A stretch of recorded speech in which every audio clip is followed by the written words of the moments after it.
Now may the words of my mouth and the meditation of all of our hearts be acceptable in your sight, O Lord, our rock and our redeemer. Amen.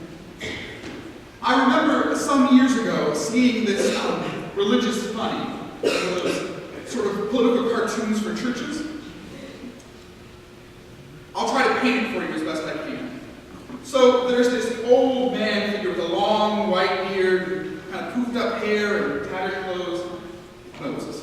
And he's lugging these two big tablets with Roman numerals 1 through 10 on them, which we of course know are the Ten Commandments.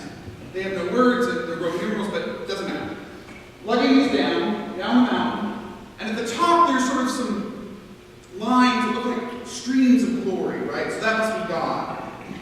Moses must have been in Mount Sinai coming down. And then there's a little speech cloud, a little bubble coming from God that says, "All right, Moses, we'll see you as soon as they get those 10 down. Come back for the rest." Well, Moses never went up for the rest, if there were any, and we surely didn't get those 10 down.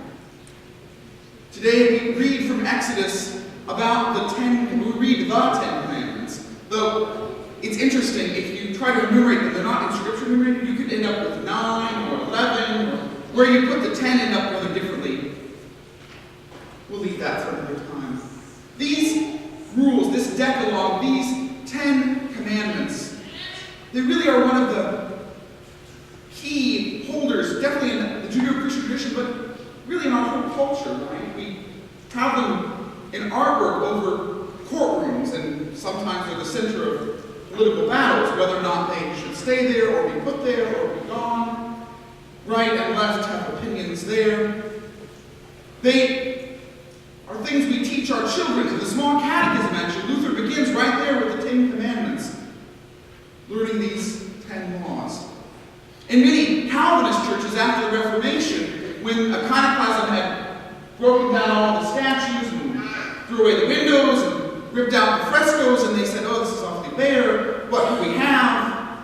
Sometimes we'll put 10 Commandments up on the back. So as you walk into these Presbyterian or even occasionally Episcopal church, don't let them know that they're really Calvinists. And there will be big wooden plaques of these 10 Commandments. Sometimes the Apostles' Creed on the other side for a little balance. These 10 Commandments that hold such power, I mean, they're the root of much of our political and moral and ethical governing codes. We learn them, but yet, what about them?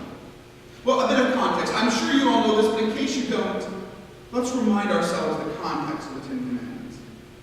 So, the Hebrew children have been for generations in Israel.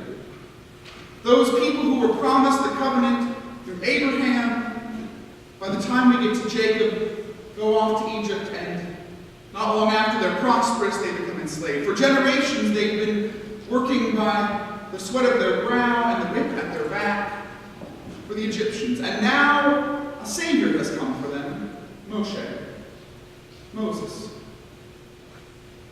He's come and he's led them out of Egypt. They've passed through the waters. Pharaoh's army and his chariots have been drowned in the sea. They've passed over on dry land. Now they're free of the bondage and the years of pain and suffering. They're now free again. Now, they'll be free to wander for 40 years, but they'll eventually get to the promised land.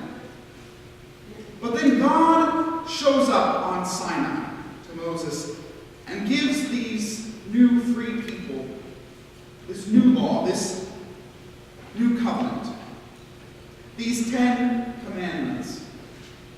One theologian I read described it in some ways as this is the new law of love for a free people.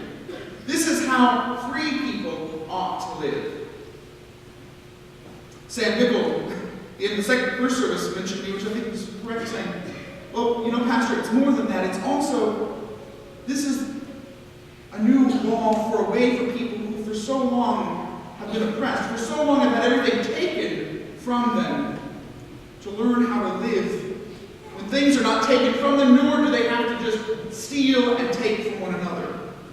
It's a law for how to live together in peace and harmony. So these commandments, we know them.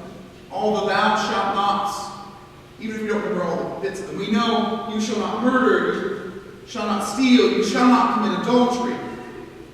We try to remember the shalls as well, right? You shall love, honor the Lord your God, you shall keep the Lord's name holy, you shall keep the Sabbath day. And remember at the beginning it starts out with, I am the Lord your God. The first bit of this covenant, the first bit of this law is right there. I am the Lord your God. I, God, write this covenant. I who brought you out. Brought you out of Egypt, out of slavery, out of sin, out of death. I am your God. You be my people. And here's how we do it. And oh, if we could only live by those 10 commandments, think what a world we would have. But as we all know, we might honor the 10 commandments, but we rarely are good at keeping all of them. Let's hold that for just a bit. And turn to our table-turning prophet in the gospel lesson. Gone is Moses, and a few generations later we have Jesus now, coming, flipping over tables, casting out money changers, causing quite a ruckus in the temple. Now, I have forgotten this. I'm so used to hearing this as a Holy Week text. Is that when you think of it?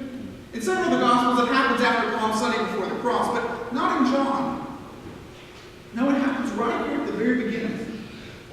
This isn't in Holy Week. This is right after the wedding at Cana. He's just showed himself to be the party prophet. And now he turns over tables, makes a ruckus. To be honest, in any of the Gospels, I've never loved this lesson. I'm never quite sure what to do with Jesus who cleanses the temple. In some of the Gospels, it's more clear what maybe was going on that needed some cleaning, what sort of malbehavior was going on, but not here in John. Yes, there are animals in the temple. I guess they've started a zoo. No, that's not what they've done. It's there as a convenience, just like the money changers. Now, it sounds nice just to pass them out, but in some ways, they were just there to help people. Because by the time of Jesus, Jews are now living all over the Near Eastern world. And if you're a good observant Jew coming from Macedonia or from Egypt, it's hard to bring your lamb offering to the temple. It's not so easy to bring your ox all the way back with you from Babylon, right? So, that's all right. We'll have them there at the door for you. And, oh, well, you bring your foreign money. Well, you can't use foreign money because it's a foreign deity on there. That's all right. Bring your money, we'll change it for you. It's a convenience. I think this is what troubles me about this gospel lesson. Because if Jesus is there purging the temple of all of the clutter, all the things that they've done to accommodate, I wonder what he would cleanse in our temple. I worry if he showed up today, what sort of things he might throw out, and I'm not sure I'd want to be here to see it. Fear I might be part of it.